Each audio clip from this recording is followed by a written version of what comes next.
Many moons ago, in a genius move to get a step closer toward the dopamine singularity, a crew of madmen decided to remove the need for unnecessary things like gameplay in video games, but to keep in place the reward structures that hijack our brains to make us subservient to the schemes of corporate overlords to squeeze out the money we have worked so hard for so we can get some momentary escape from the soul-draining 9-to-5 grind.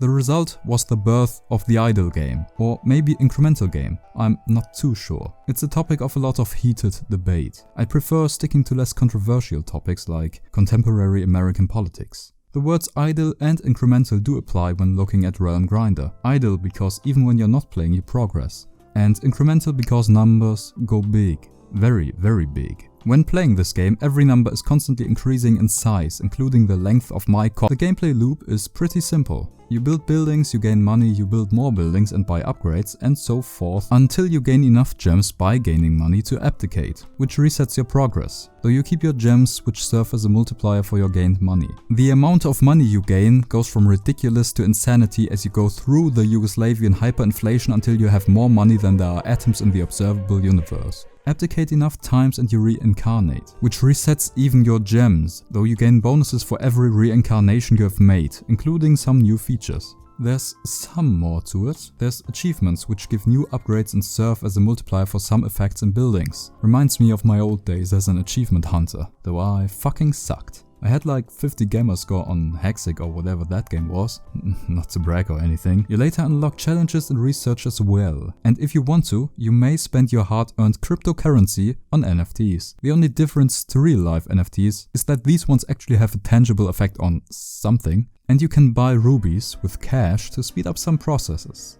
Wait, so you're telling me instead of waiting for results, which is the entire point of this game, I can buy resources that speed up the gameplay for real life, actual money? I'll take 10 of those. During every game you choose an allegiance towards a faction. They all have different upgrades and a unique spell. Spells you cast by using mana. The different factions play very differently. Fairies go for the low tier buildings, demons for the high tier. Russians have a worthless currency and can't trade with any other factions, elves focus on spells. So why should you even play this game? Well, for me, I just enjoy being called Your Majesty. It gives me an immense sense of power I cannot obtain in real life because I haven't left my house since 2009. Seeing very big incomprehensible numbers is also pretty fun for a while, I guess. And after some time with challenges, research and mercenary contracts, there also does seem to be a bit more of an actual chance for strategy available. If you enjoy obsessively optimizing your approach, this might spark your interest. If that's not enough, you might also enjoy trying to find alternative clicking techniques to keep carpal tunnel at bay. Over the past weeks, Realm Grinder has become a part of my daily life. I check in on it after waking up, when I returned home, before bed. I did it with a regularity I didn't think my social media infused attention deficit riddled brain to be capable of. And I've started to wonder, why? You can certainly spend your time better. I mean, I guess you can also spend your time worse, for example, murdering people.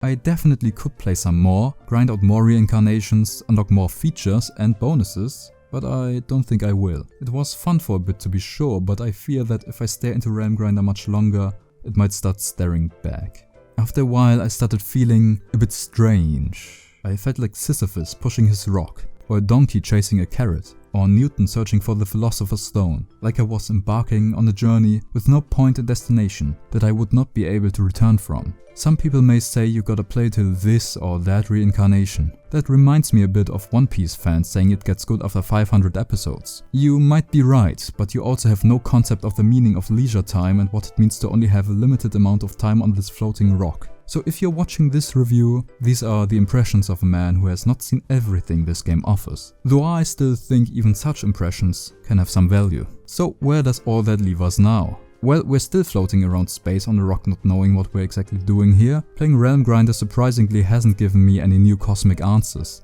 You know, maybe if I just fired up again, things will fall into place.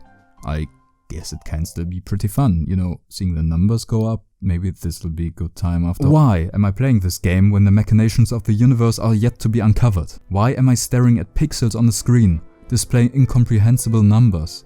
What is the difference between this and this or this and that? Why do we keep moving, in spite of the unavoidable eventualities of not only death or the end of the earth or the death of the sun, but entropy itself? Us humans are but babes only just having stopped suckling on our mother's breast, cursed with the knowledge of our lack of knowledge, trying yet failing to comprehend.